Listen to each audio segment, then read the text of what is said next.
السلام عليكم ورحمة الله وبركاته. معكم أحمد ناجي. كلنا بنحب عيالنا وكلنا بنخاف عليهم وكلنا نتمنى ليهم كل حاجة، بس أنا دايما لما كنت بركز في منتجات الأطفال، لما ربنا كرمني بولادي وبركز في منتجات الأطفال، دايما كنت ألاحظ الإعلانات مهتمة قوي بالتوتة بتاعت العيال قوي. يعني إيه، يقول لك البامبرز ده ناعم، حاجة جميلة والتوتة منبرة كده والعيل بيجي. المهم العيال اللي بيشوفها في الإعلانات دي ما بتجيش حقيقة يعني، ولا ستاندر منك ولا أي حاجة، ولا الويندوز بتاعك جاب. ما بشوفش عيل من العيال اللي بشوف الإعلانات، تلاقي العيل كده جاي جميل وشعر جاي جنبي كده وواقف بيلعب دايم كده وبيلعب فين العيال دي؟ ما تشوفهاش. دي اول حاجه يعني، ما بقتش اقتنع بالاعلانات يعني.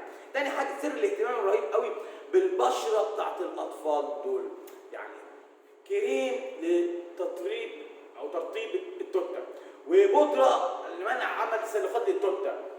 ولما الواد يكبر او البنت تكبر تفاجئ تجيب له البوتي بقى اللي يقعد عليه. طبعا احنا كان في ايه في الشارع، اجري نص جلابيه وشو مفيش اي حته زي ما انت عايز، والكفوله واربط زي الطرحه بتاعت الشرب كده، اتضربت خلاص، واجري بقى اعمل فيها وتطلع تتغسل تتنشط تربط تاني.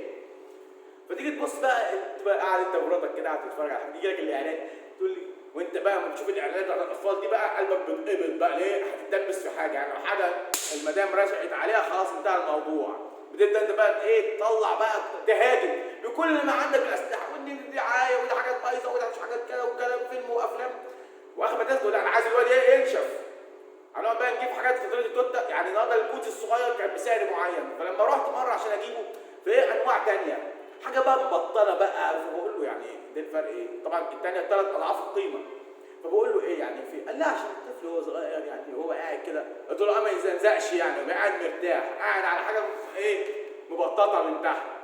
لكن احنا كنا نقعد بص في الخرابه، العيال بتطلع على طول في الخرابه هناك على طول. فانا ما بقاش فاهم ايه سر الاهتمام قوي بالتوته بتاعت العيال يعني، وايه المصاريف الجامده قوي النهارده بجد. البامبرز تيجي ما بتقعدش، ولو في الشتاء طبعا الابهات الاي تي ام اللي بتصرف ما بتقفلش. تيجي تتكلم تعمل ايه؟ وعقبال بقى ما يتعلم ويبدا بقى يعتمد على نفسه، ما يعملش، ما محتاجش البامبرز، انت عمال تستوي الوفات. انا وانا برمي كيس الزباله وشايف البامبرز عامه مليان بامبرز بترمي، فلوسي برميها، فلوسي فلوسي يا ولاد الرفض، فلوسي مرميه بايديا، انا بايديا خدت انا وعمال حاططها في باسكت الزباله.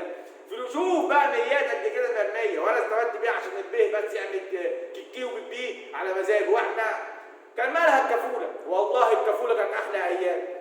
حد فينا ما ترباش على الكفوله؟ ولا كان في بامبرز ولا كان في نيله؟ والنهارده البامبرز 500 نوع، والبامبرز السعودي طبعا، والبامبرز المصري، والبامبرز مش عارف الايه، وانواع ثانيه. وطول ما انت عم داخل في تجارب بقى يعني. انا مره استخسرت، ما انكرش الحاجه الغاليه قيمتها فيها. لو رحت لابس بقى مرهم ب 70 جنيه ولابس مش عارف في ايه ولابس كشف وبودره للتسلخات، ده كل ده عشان يعمل بيه، كل ده عشان يعمل بيه. نصيحه لكل عيل صغير لما تكبر، افتكر ان شختك كلفت ابوك وامك قد كده، فلوس وصحه، عشان حضرتك تتغير وتروح تجري بيك من الحمام عشان ما تاخدش برد في التوته، فتقعد ترجع فتقعد تكشف، وإذا لقطت ولا قدر الله يبقى فيها كشف وفيها علاج، ويطلع العيل كده طالع ما ده اللي بنشوفه من العيال. ما عادش فيه اي حاجه. النهارده ابسط مثال، شختك بتكلف كام؟ انا بقول لكل طفل لما تكبر شختك كلفتنا كام؟ عشان تبوق ابوك ولا تبوق امك كلفت كام؟ والحكايه والماركتنج بالذات بيركز في حتت بقى اللي هي ايه، الاعصاب. ابنك فلت الكبد، ما يرضيك بقى يعمل توته وهو مزمزق؟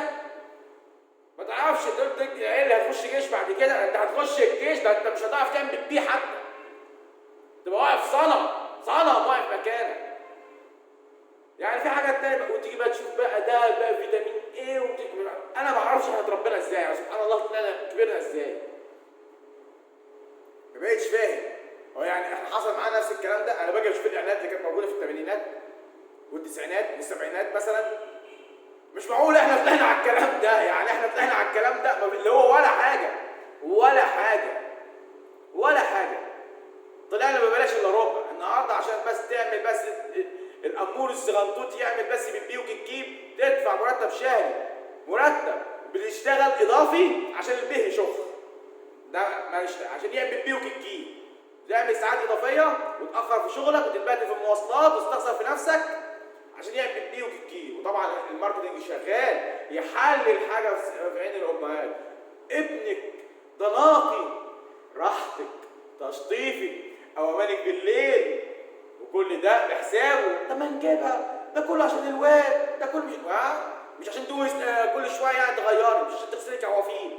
ارمي البامبس، ارمي في الكيس البلاستيك وارمي على طول واخلص.